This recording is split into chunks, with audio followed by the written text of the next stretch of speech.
Hi hello ನಮಸ್ತೆ ಎಲ್ಲರಿಗೂ info media ಜಗತ್ತು ಚಾನಲಿನ ಮತ್ತೊಂದು ವಿಡಿಯೋಗೆ ಸ್ವಾಗತ ಸುಸ್ವಾಗತ. ಸ್ನೇಹಿತರೆ, ಎಲ್ಲರೂ ಹೇಗಿದ್ದೀರಾ? ಎಲ್ಲರೂ ಚೆನ್ನಾಗಿದ್ದೀರಾ ಅಂದ್ಕೊಂಡಿದ್ದೀನಿ. ಹೋಪ್ ನಾನು ಕೂಡ ತುಂಬಾ ಚೆನ್ನಾಗಿದ್ದೀನಿ. ಎಲ್ಲರೂ ಚೆನ್ನಾಗಿದ್ದೀರಾ ಅಂದ್ಕೊಂಡು ಭಾವಿಸ್ಕೊಂಡು ಇವತ್ತಿನ ಒಂದು ವಿಡಿಯೋನ ಶುರು ಮಾಡಿಬಿಡೋಣ. ಇವತ್ತಿನ ಒಂದು ವಿಡಿಯೋದಲ್ಲಿ ಮಕರ ರಾಶಿಯವರಿಗೆ ಜನವರಿ 25ರ ನಂತರ ಸಾಕಷ್ಟು ಬದಲಾವಣೆಯನ್ನು ನೋಡಲಿದ್ದೀರಿ. ಅದು ನಿಮ್ಮ ವ್ಯಾಪಾರದಲ್ಲಾಗಬಹುದು ಸ್ನೇಹಿತರೆ, ನಿಮ್ಮ ವ್ಯವಹಾರದಲ್ಲಾಗ್ಬೋದು, ವೃತ್ತಿ ಜೀವನದಲ್ಲಿ, ಉದ್ಯೋಗದಲ್ಲಿ, ನಿಮ್ಮ ಆರೋಗ್ಯದಲ್ಲಿ, ಶಿಕ್ಷಣದಲ್ಲಿ. ಒಟ್ಟಾರೆಯಾಗಿ ಮಕರ ರಾಶಿಯ ಜನರಿಗೆ ಏನೆಲ್ಲ ಬದಲಾವಣೆಗಳು ಗ್ರಹಗಳು ಸೂಚಿಸುತ್ತಿವೆ, ಯಾವುದರ ಬಗ್ಗೆ ಎಚ್ಚರಿಕೆ ವಹಿಸಬೇಕು ಅನ್ನೋದನ್ನ ಇದೇ ವಿಡಿಯೋದಲ್ಲಿ ತಿಳಿಸ್ಕೊಡ್ತಾ ಹೋಗ್ತೀನಿ. ಇದನ್ನೆಲ್ಲ ಕಂಪ್ಲೀಟಾಗಿ ತಿಳ್ಕೋಬೇಕು, ಸಣ್ಣ ಪುಟ್ಟ ಪರಿಹಾರಗಳನ್ನು ಫಾಲೋ ಮಾಡಬೇಕು ಅಂದರೆ ಎಲ್ಲೂ ಕೂಡ ವಿಡಿಯೋನ ಸ್ಕಿಪ್ ಮಾಡಬಾರ್ದು. ಅಂದರೆ ವಿಡಿಯೋನ ಕಟ್ ಮಾಡಿ ಓಡಿಸ್ಕೊಂಡು ಹೋಗಿ ನೋಡ್ತೀರಾ, ಇದು ಫುಲ್ ಇನ್ಫಾರ್ಮೇಷನ್ ಅರ್ಥ ಆಗಲ್ಲ. ಸೊ ಹಾಗಾಗಿ ಎಲ್ಲ ವಿಡಿಯೋದಲ್ಲೂ ತಿಳಿಸ್ತಾ ಇರ್ತೀನಿ. ಮೊದಲಿಂದ ಕೊನೆ ತನಕ ವಿಡಿಯೋನ ವಾಚ್ ಮಾಡಿ. ವಿಡಿಯೋದಲ್ಲಿ ಒಳ್ಳೆ ಮಾಹಿತಿ ಸಿಕ್ಕಿದ್ದಲ್ಲಿ ತಪ್ಪದೆ ವಿಡಿಯೋಗೊಂದು ಲೈಕ್ ಕೊಟ್ಟು, ಇನ್ನೂ ನನ್ನ ಚಾನಲ್ನ ಸಬ್ಸ್ಕ್ರೈಬ್ ಮಾಡ್ಕೊಳ್ತಾನೆ ನೋಡ್ತಿದ್ರೆ ಇನ್ಫಾ ಮೀಡಿಯಾಗೆ ಸಬ್ಸ್ಕ್ರೈಬ್ ಆಗಿ ನಿಮ್ಮ ಅಭಿಪ್ರಾಯಗಳನ್ನು ಕಮೆಂಟ್ ಬಾಕ್ಸಲ್ಲಿ ತಿಳಿಸಬಹುದು. ಯಾರೆಲ್ಲ ಸಬ್ಸ್ಕ್ರೈಬ್ ಮಾಡಿಕೊಂಡು ಪ್ರತಿನಿತ್ಯ ವಿಡಿಯೋ ವಾಚ್ ಮಾಡ್ತಿದ್ದೀರಾ ಸ್ನೇಹಿತರೆ, ಅಂಥವರಿಗೆ ಥ್ಯಾಂಕ್ ಯು ಸೋ ಮಚ್ ಅಂತ ಹೇಳ್ತಾ ವಿಡಿಯೋದ ಕಡೆ ಗಮನ ಕೊಟ್ಬಿಡೋಣ. ಮಕರ ರಾಶಿ ಭವಿಷ್ಯ ಜನವರಿ 2026 ದ್ವಿತೀಯಾರ್ಧದಲ್ಲಿ ಏನೆಲ್ಲ ಬದಲಾವಣೆಯನ್ನು ನೋಡಲಿದ್ದೀರಿ ಅಂದರೆ, ಸೂರ್ಯ ಧನು ರಾಶಿಯಿಂದ 12ನೇ ಮನೆಗೆ, ಮಕರ ರಾಶಿಗೆ 1ನೇ ಮನೆಗೆ ಸ್ಥಳಾಂತರಗೊಳ್ಳಲಿದ್ದಾರೆ ಸ್ನೇಹಿತರೆ. ಶುಕ್ರ ಧನು ರಾಶಿಯಿಂದ 12ನೇ ಮನೆಯಿಂದ ಮಕರ ರಾಶಿಗೆ 1ನೇ ಮನೆಗೆ ಸ್ಥಳಾಂತರಗೊಳ್ಳಲಿದ್ದಾರೆ. ಗುರು ಮಿಥುನದಲ್ಲಿ 6ನೇ ಮನೆಯಲ್ಲಿ ತಿಂಗಳ ಪೂರ್ತಿ, ಶನಿ ಮೀನದಲ್ಲಿ 3ನೇ ಮನೆಯಲ್ಲಿ ತಿಂಗಳ ಪೂರ್ತಿ, ರಾಹು ಕುಂಭದಲ್ಲಿ 2ನೇ ಮನೆಯಲ್ಲಿ ತಿಂಗಳ ಪೂರ್ತಿ, ಕೇತು ಕೂಡ ಸಿಂಹದಲ್ಲಿ 8ನೇ ಮನೆಯಲ್ಲಿ ತಿಂಗಳ ಪೂರ್ತಿ. ಇದು ಗ್ರಹಗಳ ಸಂಚಾರ ಮತ್ತು ಗ್ರಹಗಳ ಸ್ಥಾನ ಬದಲಾವಣೆಯಿಂದ ಮಕರ ರಾಶಿಯವರು ಯಾವುದರ ಬಗ್ಗೆ ಎಚ್ಚರಿಕೆ ವಹಿಸಬೇಕು, ಏನೆಲ್ಲ ಅದೃಷ್ಟದ ಫಲಗಳನ್ನು ಗಳಿಸಲಿದ್ದೀರಿ ಅಂತ ತಿಳಿಸ್ಕೊಡ್ತಾ ಹೋಗ್ತೀನಿ ಬನ್ನಿ. ಮಕರ ರಾಶಿ ಜನವರಿ 2026 ದ್ವಿತೀಯಾರ್ಧದಲ್ಲಿ ಸ್ನೇಹಿತರೆ ಮಾಸಿಕ ರಾಶಿ ಭವಿಷ್ಯ ಹೇಗಿರಲಿದೆ ಅಂದರೆ, ಜನವರಿ ತಿಂಗಳು ಸ್ನೇಹಿತರೆ, ಅಂದರೆ ಜನವರಿ ಮಧ್ಯದ ನಂತರ ಎಲ್ಲವೂ ಬದಲಾಗುತ್ತದೆ. ಅನೇಕ ಗ್ರಹಗಳು ನಿಮ್ಮ ರಾಶಿಯನ್ನು ಲಗ್ನದಲ್ಲಿ ಪ್ರವೇಶಿಸಿದಾಗ ನಿಮ್ಮ ಶಕ್ತಿ ಹೆಚ್ಚಾಗುತ್ತದೆ, ಆತ್ಮವಿಶ್ವಾಸ ಮರಳುತ್ತದೆ ಮತ್ತು ನಿಮ್ಮ ಉಪಸ್ಥಿತಿ ಬಲವಾಗಿರುತ್ತದೆ. ನೀವು ನಿಯಂತ್ರಣವನ್ನು ಮರಳಿ ಪಡಿತೀರಿ ಎಂದು ಭಾವಿಸಬಹುದು. ಜವಾಬ್ದಾರಿಯನ್ನು ತೆಗೆದುಕೊಳ್ಳಲು ಮತ್ತು ಸ್ಪಷ್ಟತೆಯೊಂದಿಗೆ ಮುಂದುವರಿಯಲು ಸಿದ್ಧರಾಗಿರಿ ಸ್ನೇಹಿತರೆ. ಈ ತಿಂಗಳು ಶಾರ್ಟ್ಕಟ್ಗಳಿಗಲ್ಲ ಸ್ನೇಹಿತರೆ, ಇದು ಶಕ್ತಿ, ಶಿಸ್ತು ಮತ್ತು ಉದ್ದೇಶದೊಂದಿಗೆ ನಿಮ್ಮನ್ನು ಮರುನಿರ್ಮಿಸಿಕೊಳ್ಳುವುದಕ್ಕಾಗಿ ಅಂತಲೇ ಹೇಳಬಹುದು. ಒಟ್ಟಾರೆಯಾಗಿ ಹೇಳಬೇಕು ಅಂದರೆ, ಜನವರಿ ತಿಂಗಳು ನಿಮಗೆ ಶಾಂತ ಆದರೆ ಶಕ್ತಿಯುತವಾದ ಪರಿವರ್ತನೆಯೊಂದಿಗೆ ಪ್ರಾರಂಭವಾಗುತ್ತದೆ. ನೀವು ಸ್ವಲ್ಪ ಹೊಟ್ಟಿತನ ಅನಿಸಬಹುದು, ಆಯಾಸ ಅಥವಾ ಅಪೂರ್ಣ ವಿಷಯಗಳಲ್ಲಿ ಮಾನಸಿಕವಾಗಿ ಮುಳುಗಿರುವಂತೆ ಭಾವಿಸಬಹುದು. ನಿಮ್ಮಲ್ಲಿ ಕೆಲವರು ಭಾವನಾತ್ಮಕವಾಗಿ, ವೃತ್ತಿಪರವಾಗಿ ಅಥವಾ ಆಂತರಿಕವಾಗಿ ಹಳೆಯ ಅಧ್ಯಯನವನ್ನು ಮುಚ್ಚುವಂತೆ ಭಾವಿಸಬಹುದು ಸ್ನೇಹಿತರೆ. ಇನ್ನು ಅದೇ ರೀತಿ ನಿಮ್ಮ ವೃತ್ತಿಯಲ್ಲಿ, ನಿಮ್ಮ ಹಣಕಾಸಿನಲ್ಲಿ, ಉದ್ಯೋಗದಲ್ಲಿ, ಕುಟುಂಬ ಮತ್ತು ಸಂಬಂಧಗಳ ಬಗ್ಗೆ ಹೇಳೋದಾದರೆ ಏನೆಲ್ಲ ಬದಲಾವಣೆಯನ್ನು ಸೂಚಿಸುತ್ತೆ ಗ್ರಹಗಳು ಅನ್ನೋದನ್ನು ನೋಡ್ತಾ ಹೋಗೋಣ. ಮೊದಲನೇದಾಗಿ ವಿದ್ಯಾರ್ಥಿಗಳ ಬಗ್ಗೆ ತಿಳಿಸ್ಕೊಡ್ತೀನಿ. ಅವರ ಶಿಕ್ಷಣದಲ್ಲಿ ಏನೆಲ್ಲ ಬದಲಾವಣೆಗಳನ್ನು ಕಾಣಲಿದ್ದಾರೆ, ಯಾವುದರ ಬಗ್ಗೆ ಎಚ್ಚರಿಕೆ ವಹಿಸಬೇಕು, ಏನೆಲ್ಲ ಅದೃಷ್ಟದ ಫಲಗಳನ್ನು ಗಳಿಸಲಿದ್ದೀರಿ ಅಂತ. ತಿಂಗಳ ಮಧ್ಯದ ನಂತರ ಏಕಾಗ್ರತೆ ಗಮನಾರ್ಹವಾಗಿ ಸುಧಾರಿಸುತ್ತದೆ, ನಿಮ್ಮ ಆತ್ಮವಿಶ್ವಾಸ ಹೆಚ್ಚಾಗುತ್ತದೆ ಮತ್ತು ಉತ್ತಮ ಪ್ರದರ್ಶನ ನೀಡಲು ನೀವು ಹೆಚ್ಚು ನಿರ್ಧರಿಸಬಹುದು. ಪುನರಾವರ್ತನೆ ಮತ್ತು ಶಿಸ್ತಿನ ಅಧ್ಯಯನಕ್ಕೆ ಇದು ಉತ್ತಮ ಅವಧಿ ಅಂತಲೇ ಹೇಳಬಹುದು. ಕಟ್ಟುನಿಟ್ಟಾದ ದಿನಚರಿಯನ್ನು ಅನುಸರಿಸಿ ಶಿಸ್ತು ಫಲಿತಾಂಶಗಳನ್ನು ತರುತ್ತದೆ. ವಿದ್ಯಾರ್ಥಿಗಳಿಗೆ ಮಾನಸಿಕವಾಗಿ ಆಯಾಸವನ್ನು ಅನುಭವಿಸಬಹುದು. ಪ್ರೇರಣೆಯ ಕೊರತೆ ಅಥವಾ ಗೊಂದಲವು ಏಕಾಗ್ರತೆಯನ್ನು ಕಡಿಮೆ ಮಾಡಬಹುದು ಸ್ನೇಹಿತರೆ. ಸೊ ಹಾಗಾಗಿ ಪ್ರತಿದಿನ ಅಧ್ಯಯನ ಮಾಡುವ ಮುಂಚೆ ನೀವು ಹನುಮಾನ್ ಚಾಲಿಸವನ್ನು 11 ಬಾರಿ ಹೇಳಬೇಕಾಗುತ್ತದೆ. ಯಾರಿಗೆ ಹನುಮಾನ್ ಚಾಲಿಸವನ್ನು ಹೇಳುವುದಕ್ಕೆ ಬರುವುದಿಲ್ಲ ಅವರು ಆಲಿಸಬೇಕಾಗುತ್ತದೆ, ಅಂದರೆ ಕೇಳಬೇಕಾಗುತ್ತದೆ 11 ಬಾರಿ. ಈ ರೀತಿ ಕೇಳಿದ್ದಲ್ಲಿ ನಿಮ್ಮ ಏಕಾಗ್ರತೆ ಹೆಚ್ಚಾಗಲಿದೆ, ಅಧ್ಯಯನದ ಕಡೆ ಆಸಕ್ತಿ ಹೆಚ್ಚಾಗಲಿದೆ ಸ್ನೇಹಿತರೆ. ಅತಿಯಾದ ಒತ್ತಡವನ್ನು ಸ್ವಲ್ಪ ಕಡಿಮೆ ಮಾಡಿ ಸ್ನೇಹಿತರೆ, ಇದರಿಂದನೂ ಕೂಡ ನಿಮ್ಮ ವಿದ್ಯೆಗೆ ಭಂಗವಾಗಬಹುದು. ಅಂದರೆ ನೀವು ಏನು ಪ್ರಾಕ್ಟೀಸ್ ಮಾಡ್ತೀರಾ ಅದು ಸ್ವಲ್ಪ ಕಡಿಮೆ ಆಗಬಹುದು. ಒಂದು ವೇಳಾಪಟ್ಟಿಯನ್ನು ರಚಿಸಿ ಸ್ನೇಹಿತರೆ, ಆ ಸಮಯಕ್ಕೆ ಸರಿಯಾಗಿ ಕೂತು ಅಧ್ಯಯನವನ್ನು ಮಾಡಿದ್ದಲ್ಲಿ ಉನ್ನತ ಫಲಿತಾಂಶವನ್ನು ಗಳಿಸುವುದಕ್ಕೆ ಸಾಧ್ಯವಾಗುತ್ತದೆ ಅಂತಲೇ ಹೇಳ್ಬೋದು ಮಕರ ರಾಶಿಯ ವಿದ್ಯಾರ್ಥಿಗಳಿಗೆ. ಇಂದಿನ ಶ್ರಮ ಮುಂದಿನ ಅದೃಷ್ಟದ ಫಲ ಅನ್ನೋದನ್ನ ನೆನಪಿನಲ್ಲಿ ಇಟ್ಕೊಳ್ಳಿ ಸ್ನೇಹಿತರೆ. ನೀವೇನು ಇವತ್ತು ಕಷ್ಟಪಡ್ತೀರಾ ಮುಂದಿನ ದಿನಗಳಲ್ಲಿ ಅಷ್ಟೇ ಅದೃಷ್ಟ ಇರಲಿದೆ ಅಂತಲೇ ಹೇಳ್ಬಹುದು. ಇನ್ನು ವ್ಯವಹಾರದ ಬಗ್ಗೆ ಹೇಳೋದಾದರೆ, ವ್ಯಾಪಾರದಲ್ಲಿ ಏನೆಲ್ಲ ಬದಲಾವಣೆಯನ್ನು ನೋಡಲಿದ್ದೀರಿ, ನಿಮ್ಮ ವ್ಯವಹಾರದಲ್ಲಿ ಏನೆಲ್ಲ ಬದಲಾವಣೆಯನ್ನು ನೋಡಲಿದ್ದೀರಿ, ಹೂಡಿಕೆ ಮಾಡುವುದಕ್ಕೆ ಈ ತಿಂಗಳು ಬೆಟರ್ ಇದೆಯಾ ಅನ್ನೋದನ್ನ ನೋಡೋದಾದರೆ, ವ್ಯಾಪಾರ ಮಾಲೀಕರು ತಮ್ಮ ವಿಧಾನವನ್ನು ಪುನರ್ರಚಿಸುವಂತೆ ಭಾವಿಸಬಹುದು. ದ್ವಿತೀಯಾರ್ಧದಲ್ಲಿ ಸ್ನೇಹಿತರೆ, ಯೋಜನೆ, ನಷ್ಟಗಳು, ಪರಿಶೀಲನೆ ಮತ್ತು ಇಂದಿನ ತಪ್ಪುಗಳನ್ನು ಸರಿಪಡಿಸುವುದರತ್ತ ಗಮನ ಹರಿಸಿ. ತಿಂಗಳ ಮಧ್ಯದ ನಂತರ 25ನೇ ತಾರೀಕು ನಂತರ ರಥಸಪ್ತಮಿ ಮುಗಿದ ನಂತರ ನಿಮ್ಮ ಆತ್ಮವಿಶ್ವಾಸ ಮರಳುತ್ತದೆ. ನೀವು ದಿಟ್ಟ ನಿರ್ಧಾರಗಳನ್ನು ತೆಗೆದುಕೊಳ್ಳಬಹುದು, ನಿಯಮಗಳನ್ನು ಮರುಮಾತುಕತೆ ನಡೆಸಬಹುದು ಅಥವಾ ವ್ಯವಹಾರಗಳಲ್ಲಿ ಅಧಿಕಾರವನ್ನು ಪ್ರತಿಪಾದಿಸಬಹುದು. ನಿಮ್ಮನ್ನು ಅಥವಾ ನಿಮ್ಮ ವ್ಯಾಪಾರದ ಇಮೇಜನ್ನು ಮರು ಬ್ರ್ಯಾಂಡ್ ಮಾಡಲು ಇದು ಉತ್ತಮ ಅವಧಿ ಅಂತಲೇ ಹೇಳ್ಬೋದು ಸ್ನೇಹಿತರೆ. ಮಕರ ರಾಶಿಯವರಿಗೆ ಸ್ಪರ್ಧೆ ಬಲವಾಗಿರಬಹುದು, ಆದರೆ ಗುರುವು ಕ್ರಮೇಣ ಗೆಲುವನ್ನು ಬೆಂಬಲಿಸಲಿದ್ದಾರೆ. ಸ್ನೇಹಿತರೆ, ಹೋಗಬೇಕಾದ್ರೆ ನಿಮಗೆ ಕಷ್ಟ ಅನಿಸಬಹುದು, ಆದರೆ ನೀವು ಇಳಿದಾಗ ಸ್ನೇಹಿತರೆ, ವ್ಯಾಪಾರ ವ್ಯವಹಾರದಲ್ಲಿ ಇಳಿದ ನಂತರ ನಿಮಗೆ ಕ್ರಮೇಣವಾಗಿ ಗೆಲುವನ್ನು ನೋಡ್ತಾ ಬರ್ತೀರಾ. ಕಾರ್ಯತಂತ್ರದ ನಡೆಗಳು ಯಶಸ್ಸನ್ನು ತರುತ್ತವೆ. ಭಾವನಾತ್ಮಕ ಪ್ರತಿಕ್ರಿಯೆಗಳನ್ನು ಆದಷ್ಟು ತಪ್ಪಿಸಿ. ಯಾರನ್ನು ಕೂಡ ಕುರುಡರಾಗಿ ಈ ಸಮಯದಲ್ಲಿ ನಂಬುವುದಕ್ಕೆ ಹೋಗಬೇಡಿ. ಮಕರ ರಾಶಿಯವರು ಅವರಿಂದನೇ ಮೋಸ ಹೋಗುವಂತಹ ಚಾನ್ಸಸ್ ಇರುತ್ತದೆ. ಆದಷ್ಟು ವ್ಯಾಪಾರ ವ್ಯವಹಾರದಲ್ಲಿ ಸ್ನೇಹಿತರೆ ಭಾವನಾತ್ಮಕವಾಗಿ ಯಾವುದೇ ನಿರ್ಧಾರಗಳನ್ನು ತೆಗೆದುಕೊಳ್ಬೇಡಿ. ಇನ್ನು ಅದೇ ರೀತಿ ನಿಮ್ಮ ಹೆಲ್ತ್ ಬಗ್ಗೆ ಹೇಳೋದಾದರೆ, ಏನೆಲ್ಲ ಬದಲಾವಣೆಯನ್ನು ನೋಡಲಿದ್ದೀರಿ, ಯಾವುದರ ಬಗ್ಗೆ ಎಚ್ಚರಿಕೆ ವಹಿಸಬೇಕು ಅಂದರೆ, ತಿಂಗಳ ಮಧ್ಯದ ನಂತರ ನಿಮ್ಮ ಆರೋಗ್ಯ ಕ್ರಮೇಣವಾಗಿ ಸುಧಾರಿಸುತ್ತದೆ. ದ್ವಿತೀಯಾರ್ಧದಲ್ಲಿ ಆಯಾಸ, ನಿದ್ರೆಯ ಸಮಸ್ಯೆಗಳು ಅಥವಾ ಕಡಿಮೆ ರೋಗ ನಿರೋಧಕ ಶಕ್ತಿ ನಿಮಗೆ ತೊಂದರೆ ನೀಡಬಹುದು.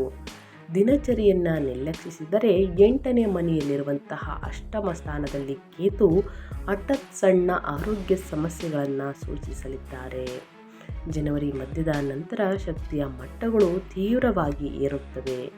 ನಿಮ್ಮ ರಾಶಿಯಲ್ಲಿರುವಂತಹ ಕುಜ ಶಕ್ತಿಯನ್ನು ನೀಡಲಿದ್ದಾರೆ, ಆದರೆ ದೇಹದಲ್ಲಿ ಉಷ್ಣತೆಯನ್ನು ಹೆಚ್ಚಿಸುತ್ತದೆ. ನೀವು ಅತಿಯಾಗಿ ಕೆಲಸ ಮಾಡಿದರೆ ತಲೆನೋವು, ಅಸಿಡಿಟಿ ಅಥವಾ ಸ್ನಾಯು ಸೆಳೆತ ಉಂಟಾಗಬಹುದು. ಈ ಸಮಯದಲ್ಲಿ ವಾಹನವನ್ನು ಚಾಲನೆ ಮಾಡುವುದಕ್ಕೆ ಹೋಗಬೇಡಿ ಸ್ನೇಹಿತರೆ. ಅತಿಯಾದ ಆಯಾಸದಿಂದ, ಇನ್ನು ಸ್ನಾಯು ಸೆಳೆತದಿಂದ ಸ್ನೇಹಿತರೆ ಸಣ್ಣ ಪುಟ್ಟ ಗಾಯಗಳಾಗುವಂತಹ ಚಾನ್ಸಸ್ ಇರುತ್ತದೆ.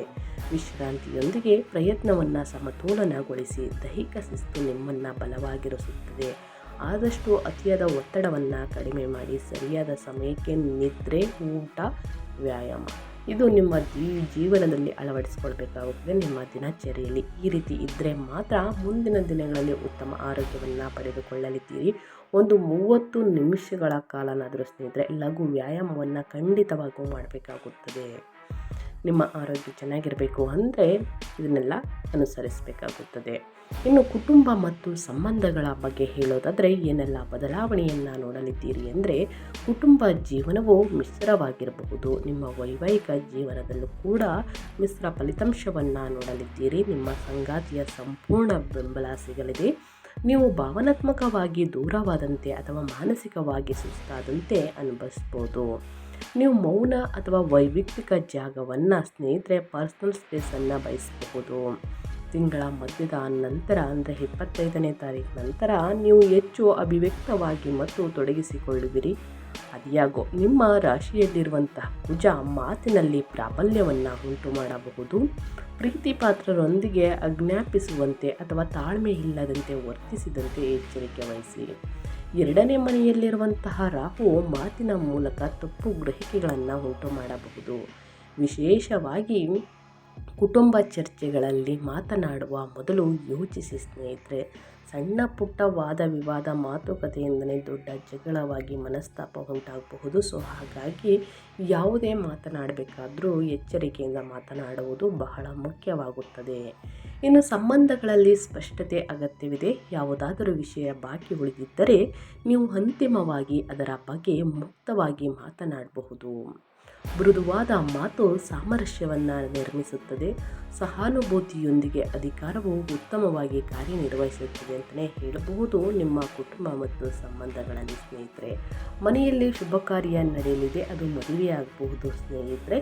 ಮತ್ತೆ ಇನ್ನು ಮತ್ತೊಂದು ಯಾವುದಾದ್ರೂ ಒಂದು ಕಾರ್ಯ ನಡೆಯಬಹುದು ಮುಂದಿನ ದಿನಗಳಲ್ಲಿ. ಇನ್ನು ಅದೇ ರೀತಿ ಹಣಕಾಸಿನ ಬಗ್ಗೆ ಹೇಳೋದಾದರೆ ಏನೆಲ್ಲ ಬದಲಾವಣೆಯನ್ನು ನೋಡಲಿದ್ದೀರಿ ನಿಮ್ಮ ಆರ್ಥಿಕ ಜೀವನದಲ್ಲಿ, ಯಾವುದರ ಬಗ್ಗೆ ಎಚ್ಚರಿಕೆ ವಹಿಸಬೇಕು ಮಕರ ರಾಶಿಯವರು ಅನ್ನೋದನ್ನ ನೋಡ್ತಾ ಹೋಗೋಣ. ಮಕರ ರಾಶಿಯವರಿಗೆ ದ್ವಿತೀಯಾರ್ಧದಲ್ಲಿ ಹಣಕಾಸಿನ ವಿಷಯಗಳಿಗೆ ಗಮನ ಮತ್ತು ಶಿಸ್ತು ಅಗತ್ಯ. ಎರಡನೇ ಮನೆಯಲ್ಲಿರುವಂತಹ ಧನಸ್ಥಾನದಲ್ಲಿ ರಾಹು ಇರುವುದರಿಂದ ಏರಿಳಿತಗಳು ಅಥವಾ ಹಠಾತ್ ಖರ್ಚುಗಳನ್ನು ಉಂಟು ಮಾಡಬಹುದು. ಸೌಕರ್ಯಗಳು, ಗ್ಯಾಜೆಟ್ಗಳು ಅಥವಾ ಕುಟುಂಬದ ಅಗತ್ಯಗಳಿಗಾಗಿ ಖರ್ಚು ಮಾಡಲು ನೀವು ಸ್ನೇಹಿತರೆ ಪ್ರಚೋದಿಸಬಹುದು. ಏನೇ ಖರ್ಚು ಮಾಡಬೇಕಾದ್ರೂ ತಿಳುವಳಿಕೆ ಬಹಳ ಮುಖ್ಯ ಸ್ನೇಹಿತರೆ. ಅನಗತ್ಯ ಖರ್ಚುಗಳಿಂದ ನಿಮ್ಮ ಆರ್ಥಿಕ ಜೀವನದಲ್ಲಿ ಸಮಸ್ಯೆಗಳು ಉದ್ಭವವಾಗುತ್ತದೆ. ಸೊ ಹಾಗಾಗಿ ಅತಿಯಾದ ಖರ್ಚು ಬೇಡ. ಬೇಕಾಗಿರುವ ವಸ್ತುಗಳನ್ನು ಖರೀದಿ ಮಾಡಿ. ಪ್ರಯಾಣ, ಆರೋಗ್ಯ ಅಥವಾ ಗುಪ್ತ ವಿಷಯಗಳಿಗೆ ಸಂಬಂಧಿಸಿದ ಖರ್ಚುಗಳು ಬರಬಹುದು. ತಿಂಗಳ ಮಧ್ಯದ ನಂತರ ಹಣವನ್ನು ನಿಯಂತ್ರಿಸುವ ಮತ್ತು ಉಳಿತಾಯವನ್ನು ಯೋಚಿಸುವ ಬಗ್ಗೆ ನೀವು ಹೆಚ್ಚು ವಿಶ್ವಾಸವನ್ನು ಹೊಂದಬಹುದು ಸ್ನೇಹಿತರೆ. 6ನೇ ಮನೆಯಲ್ಲಿರುವಂತಹ ಗುರು ಸಾಲಗಳನ್ನು ತೀರಿಸಲು ಮತ್ತು ಸಾಲಗಳನ್ನು ಸರಿಯಾಗಿ ನಿರ್ವಹಿಸಲು ಬೆಂಬಲಿಸಲಿದ್ದಾರೆ. ನೀವು ಎಚ್ಚರಿಕೆಯಿಂದ ಯೋಚಿಸಿದರೆ ನಿಮ್ಮ ಆರ್ಥಿಕ ಪರಿಸ್ಥಿತಿಯನ್ನು ಹಂತ ಹಂತವಾಗಿ ಸ್ಥಿರಗೊಳಿಸಬಹುದು. ಹಣಕ್ಕೆ ಸಂಬಂಧಿಸಿದ ಮಾತನ್ನು ನಿಯಂತ್ರಿಸಿ ಮತ್ತು ಆತುರದ ಆರ್ಥಿಕ ನಿರ್ಧಾರಗಳನ್ನು ಆದಷ್ಟು ತಪ್ಪಿಸಿ ಉಳಿತಾಯವಿದೆ. ಸ್ವಲ್ಪ ಸೇವಿಂಗ್ಸ್ ಅನ್ನೋದು ಬಹಳ ಮುಖ್ಯವಾಗುತ್ತದೆ ಸ್ನೇಹಿತರೆ. ಮುಂದಿನ ದಿನಗಳಲ್ಲಿ ಅದು ಬೇಕಾಗುತ್ತದೆ. ಸೊ ಹಾಗಾಗಿ ಎಲ್ಲವನ್ನು ಖರ್ಚು ಮಾಡೋದಕ್ಕೆ ಹೋಗಬೇಡಿ. ಸ್ವಲ್ಪ ಸೇವಿಂಗ್ಸನ್ನು ಇಟ್ಕೊಳ್ಳಿ ಸ್ನೇಹಿತರೆ, ಒಳಿತಾಗಲಿದೆ. ಇನ್ನು ವೃತ್ತಿ ಮತ್ತು ಉದ್ಯೋಗದ ಬಗ್ಗೆ ಹೇಳೋದಾದರೆ, ಕೆರಿಯರ್ ಆ್ಯಂಡ್ ಜಾಬ್ ಬಗ್ಗೆ ಹೇಳೋದಾದರೆ ಜನವರಿ 18ರ ನಂತರ ಸಾಕಷ್ಟು ಬದಲಾವಣೆಯನ್ನು ನೋಡಿರ್ತೀರ ಸ್ನೇಹಿತರೆ. ಸೂರ್ಯ, ಶುಕ್ರ, ಕುಜ ಮತ್ತು ಬುಧ ನಿಮ್ಮ ರಾಶಿಯನ್ನು ಪ್ರವೇಶಿಸಿದಾಗ ನಿಮ್ಮ ವೃತ್ತಿಪರ ಜೀವನವು ವೇಗವನ್ನು ಪಡೆಯುತ್ತದೆ. ನೀವು ಸಂದರ್ಭಗಳು ಉಸ್ತುವಾರಿ ವಹಿಸಿಕೊಳ್ಳಬಹುದು, ಅಧಿಕಾರಯುತವಾಗಿ ಮಾತನಾಡಬಹುದು ಮತ್ತು ಕೆಲಸದ ಸ್ಥಳದಲ್ಲಿ ಹೆಚ್ಚು ಗೋಚರಿಸಬಹುದು. ಜನರು ನಿಮ್ಮ ಗಂಭೀರತೆ ಮತ್ತು ನಾಯಕತ್ವವನ್ನು ಮತ್ತೆ ಗಮನಿಸಲು ಪ್ರಾರಂಭಿಸಬಹುದು. ನಿಮ್ಮ ರಾಶಿಯಲ್ಲಿರುವಂತಹ ಕುಜ ಧೈರ್ಯ ಮತ್ತು ಚಾಲನೆಯನ್ನು ನೀಡಲಿದ್ದಾರೆ, ಆದರೆ ಅವನು ಅಸಹನೆಯನ್ನು ಉಂಟು ಮಾಡಬಹುದು. ಎಲ್ಲವನ್ನೂ ನೀವೇ ಮಾಡಬೇಕೆಂದು ನಿಮಗೆ ಅನಿಸಬಹುದು. ಪ್ರಯತ್ನವನ್ನು ನಿಯೋಜನೆಯೊಂದಿಗೆ ಸಮತೋಲನಗೊಳಿಸಲು ಪ್ರಯತ್ನಿಸಿ ಸ್ನೇಹಿತರೆ. 6ನೇ ಮನೆಯಲ್ಲಿರುವಂತಹ ಗುರು ಸ್ಪರ್ಧೆಯ ಮೇಲೆ ವಿಜಯವನ್ನು ಬೆಂಬಲಿಸಲಿದ್ದಾರೆ. ನೀವು ಕೆಲಸದ ಸ್ಥಳದಲ್ಲಿ ಪೈಪೋಟಿ, ಪರೀಕ್ಷೆಗಳು ಅಥವಾ ಕಾನೂನು ಆಡಳಿತಾತ್ಮಕ ಸಮಸ್ಯೆಗಳನ್ನು ಎದುರಿಸುತ್ತಿದ್ದರೆ ಕ್ರಮೇಣವಾಗಿ ಯಶಸ್ಸು ಸೂಚಿತವಾಗಿದೆ. ಆತ್ಮವಿಶ್ವಾಸದಿಂದ ವರ್ತಿಸಿ, ಆದರೆ ಕಠಿಣ ಪ್ರತಿಕ್ರಿಯೆಗಳನ್ನು ತಪ್ಪಿಸಿ. ನಿಮ್ಮ ಕಾರ್ಯಗಳು ಈ ತಿಂಗಳು ನಿಮ್ಮ ಇಮೇಜನ್ನು ವ್ಯಾಖ್ಯಾನಿಸುತ್ತವೆ. ಅದೇ ರೀತಿ ಜನವರಿ ತಿಂಗಳು 25ನೇ ತಾರೀಕು ನಂತರ ಕೆಲವು ನಿಧಾನವೆನಿಸಬಹುದು. ನೀವು ಸಂಪರ್ಕ ಕಡಿತಗೊಂಡಂತೆ, ತೆರೆಮರೆಯಲ್ಲಿ ಕೆಲಸ ಮಾಡುತ್ತಿರುವಂತೆ ಅಥವಾ ಸಕ್ರಿಯವಾಗಿ ಮುಂದೂಡುವ ಬದಲು ಮಾನಸಿಕವಾಗಿ ತಯಾರಿ ನಡೆಸುತ್ತಿರುವಂತೆ ಭಾವಿಸಬಹುದು. ನಿಮ್ಮಲ್ಲಿ ಕೆಲವರು ಅಪೂರ್ಣ ಕಾರ್ಯಗಳು, ಗೌಪ್ಯ ವಿಷಯಗಳು ಅಥವಾ ಆಂತರಿಕ ಯೋಜನೆಯೊಂದಿಗೆ ವ್ಯವಹರಿಸಬಹುದು ಸ್ನೇಹಿತರೆ. ಒಟ್ಟಾರೆಯಾಗಿ ಜನವರಿ ತಿಂಗಳಲ್ಲಿ ಉದ್ಯೋಗದಲ್ಲಿ ಮತ್ತು ವ್ಯಾಪಾರದಲ್ಲಿ ಮಿಶ್ರ ಫಲಿತಾಂಶಗಳನ್ನು ನೋಡಲಿದ್ದೀರಿ. ಒಂದಷ್ಟು ನನಗೆ ಕ್ವಶನ್ ಕೇಳಿದ್ದೀರಾ ಸ್ನೇಹಿತರೆ. 2026 ನನ್ನ ವೃತ್ತಿ ಜೀವನಕ್ಕೆ ಉತ್ತಮವೇ ವರ್ಷ ಅಂತಲೇ ಕೇಳಿದ್ದೀರಾ ಸ್ನೇಹಿತರೆ. ನಾನು ಇದಕ್ಕೆ ಆನ್ಸರ್ ಮಾಡೋದಾದರೆ ಹೌದು. ದ್ವಿತೀಯಾರ್ಧವು ಅಧಿಕಾರ, ಜವಾಬ್ದಾರಿ ಮತ್ತು ವೃತ್ತಿಪರ ಶಕ್ತಿಯನ್ನು ತರುತ್ತದೆ. ಇನ್ನು ಮೊದಲಾರ್ಧದಲ್ಲಿ ಏಕೆ ಸುಸ್ತಾಗುತ್ತಿದ್ದೇನೆ ಅನ್ನಿಸ್ತಾ ಇದೆ ನನಗೆ ಅಂತ ಕೇಳಿದ್ದೀರಾ ಸ್ನೇಹಿತರೆ. ನೀವು ಹಳೆಯ ಚಕ್ರಗಳನ್ನು ಮುಚ್ಚುತ್ತಿದ್ದೀರಿ ಮತ್ತು ಹೊಸ ಆರಂಭಕ್ಕೆ ಮಾನಸಿಕವಾಗಿ ತಯಾರಿಯನ್ನು ನಡೆಸುತ್ತಿದ್ದೀರಿ. ಹೌದು, ಈ ತಿಂಗಳು ಸ್ನೇಹಿತರೆ ಆದಷ್ಟು ಆತ್ಮವಿಶ್ವಾಸ, ನಿಯಂತ್ರಣ ಬಲವಾಗಿ ಹೆಚ್ಚಾಗುತ್ತದೆ. ಎಚ್ಚರಿಕೆಯಿಂದ ಯೋಚಿಸಿ, ಖರ್ಚುಗಳನ್ನು ನಿಯಂತ್ರಿಸಿ, ಸ್ಥಿರತೆ ಕ್ರಮೇಣ ಸುಧಾರಿಸುತ್ತದೆ ಅಂತಲೇ ಹೇಳಬಹುದು. ಸಂಬಂಧಗಳ ಬಗ್ಗೆ ಹೇಳೋದಾದರೆ ಸಂವಹನ ಶಾಂತ ಮತ್ತು ಗೌರವಯುತವಾಗಿರುತ್ತದೆ. ಕಠಿಣ ಮಾತನ್ನು ತಪ್ಪಿಸಿ, ಅಸಹನೆ ಮತ್ತು ಅತಿಯಾದ ಕೆಲಸವನ್ನು ತಪ್ಪಿಸಿ. ನಿಮ್ಮ ಆರೋಗ್ಯದ ಬಗ್ಗೆ ಸ್ವಲ್ಪ ಕಾಳಜಿ ಇರಲಿ ಸ್ನೇಹಿತರೆ, ಒಳಿತಾಗಲಿದೆ. ಸ್ನೇಹಿತರೆ, ನಿಮಗೆ ಕ್ವಶನ್ಗೆ ಆನ್ಸರ್ ಸಿಕ್ಕಿದೆ ಅಂದ್ಕೊಳ್ತೀನಿ. ಇದರ ಜೊತೆಗೆ ಈ ಪರಿಹಾರವನ್ನು ಮಾಡಿ ಏನೇ ಸಮಸ್ಯೆಗಳಿದ್ರೂ ನಿವಾರಣೆಯಾಗಲಿದೆ. ನಾಳೆ ಜನವರಿ 25ನೇ ತಾರೀಕು ಸ್ನೇಹಿತರೆ, ರಥಸಪ್ತಮಿಯ ದಿನ ಸೂರ್ಯ ದೇವರಿಗೆ ಅರ್ಘ್ಯವನ್ನು ನೀಡಿ. ನೀರಿನಲ್ಲಿ ಕೆಂಪು ಮತ್ತು ಹಳದಿ ಹೂವನ್ನು ಹಾಕಿ ಸ್ನೇಹಿತರೆ. ಅದಾದ ನಂತರ ಸ್ವಲ್ಪ ಚಿಟಿಕೆ ಕುಂಕುಮವನ್ನು ಹಾಕಿ ಕಪ್ಪೆಳ್ಳನ್ನು ಹಾಕಿ ಸ್ನೇಹಿತರೆ, ಅಕ್ಕಿಯನ್ನು ಹಾಕಿ ಸೂರ್ಯ ದೇವರಿಗೆ ಅರ್ಘ್ಯವನ್ನು ನೀಡಿ. ಅರ್ಘ್ಯವನ್ನು ನೀಡಬೇಕಾದ್ರೆ ಸೂರ್ಯ ದೇವರ ಮಂತ್ರವನ್ನು ಹೇಳಿ. ಆದಿತ್ಯ ಹೃದಯ ಸ್ತೋತ್ರವನ್ನು ಹೇಳಬಹುದು. ಓಂ ನಮ ಸೂರ್ಯ ದೇವಾಯ ನಮಃ ಎಂಬ ಮಂತ್ರವನ್ನು ಹೇಳಿ ಸ್ನೇಹಿತರೆ. ಸೂರ್ಯ ದೇವರಂತೆ ಸ್ನೇಹಿತರೆ ಹೊಳೆಯುವಂತಹ ಬದುಕು ನಿಮ್ಮದಾಗಲಿ ಅಂತ ಕೇಳ್ಕೊತಾ ನನ್ನ ವೀಡಿಯೋನ ಎಂಡ್ ಮಾಡ್ತಾ ಇದ್ದೀನಿ. ದಯವಿಟ್ಟು ಇದರ ಜೊತೆಗೆ ಸ್ನೇಹಿತರೆ, ಆರೋಗ್ಯದಲ್ಲಿ ಸಾಕಷ್ಟು ಸಮಸ್ಯೆಗಳನ್ನು ನೋಡ್ತಿದ್ರೆ ತಪ್ಪದೆ ಈ ಒಂದು ಪರಿಹಾರವನ್ನು ಮಾಡಬಹುದು. ನಿಮ್ಮ ಭುಜದ ಮೇಲೆ ಸ್ನೇಹಿತರೆ 2 ಭುಜದಲ್ಲಿ ಎಕ್ಕದ ಎಲೆಯನ್ನು ಹಾಕಿ, ಜೊತೆಗೆ ನಿಮ್ಮ ಹೊಟ್ಟೆಯಲ್ಲಿ ಒಂದು ಎಕ್ಕದ ಎಲೆ ಮತ್ತು ನಿಮ್ಮ ಕಾಲುಗಳಲ್ಲಿ ಹಾಕಿ ಸ್ನೇಹಿತರೆ. ನೀರಿನಲ್ಲಿ ಎಳ್ಳು ಮತ್ತು ಅರಿಶಿಣವನ್ನು ಹಾಕಿ ಒಂದು ಎಕ್ಕದ ಎಲೆಯನ್ನು ಹಾಕಿ ಸ್ನೇಹಿತರೆ. ಆ ನೀರನ್ನು ನಿಮ್ಮ ತಲೆ ಮೇಲಿಂದ ಸುರಿಬೇಕಾಗುತ್ತದೆ ಸ್ನೇಹಿತರೆ, ಹಾಕಬೇಕಾಗುತ್ತದೆ. ತಲೆ ಮೇಲೆ ಒಂದು ಎಕ್ಕದ ಎಲೆಯನ್ನು ಇಡಿ. ಈ ರೀತಿ ಮಾಡುವುದರಿಂದ ನಿಮ್ಮ ಆರೋಗ್ಯ ಸಮಸ್ಯೆ ಕ್ರಮೇಣವಾಗಿ ಕಡಿಮೆಯಾಗಲಿದೆ. ನಾಳೆ ತಪ್ಪದೆ ಸ್ನೇಹಿತರೆ ಈ ಒಂದು ಪರಿಹಾರವನ್ನು ಮಾಡಿ. ಸಮಯವನ್ನು ತಿಳಿಸ್ಕೊಟ್ಟಿದ್ದೀನಿ ಹಳೆಯ ವಿಡಿಯೋದಲ್ಲೂ ಕೂಡ. ತಪ್ಪದೆ ಈ ಪರಿಹಾರವನ್ನು ಮಾಡಿ ಅಂತ ಹೇಳ್ತಾ ನನ್ನ ವಿಡಿಯೋನ ಎಂಡ್ ಮಾಡ್ತಾ ಇದ್ದೀನಿ. ದಯವಿಟ್ಟು ಇವತ್ತಿನ ಒಂದು ವಿಡಿಯೋದಲ್ಲಿ ಒಳ್ಳೆಯ ಮಾಹಿತಿ ಸಿಕ್ಕಿದ್ದಲ್ಲಿ, ಈ ವಿಡಿಯೋ ಯೂಸ್ಫುಲ್ ಅನಿಸಿದ್ದಲ್ಲಿ ವಿಡಿಯೋಗೆ ಲೈಕ್ ಮಾಡಿ, ಕಮೆಂಟ್ ಮಾಡಿ, ನಿಮ್ಮ ಅಭಿಪ್ರಾಯವನ್ನು ತಿಳಿಸಿ ಅಂತ ಹೇಳ್ತಾ, ನಿಮಗೂ ಮತ್ತು ನಿಮ್ಮ ಕುಟುಂಬಕ್ಕೆ ತುಂಬಾ ಒಳ್ಳೆಯದಾಗಲಿ. ಮತ್ತೊಂದು ವಿಡಿಯೋ ಜೊತೆ ಮತ್ತೊಂದು ಹೊಸ ಅಪ್ಡೇಟಲ್ಲಿ ಸಿಗ್ತೀನಿ. Thank you for watching.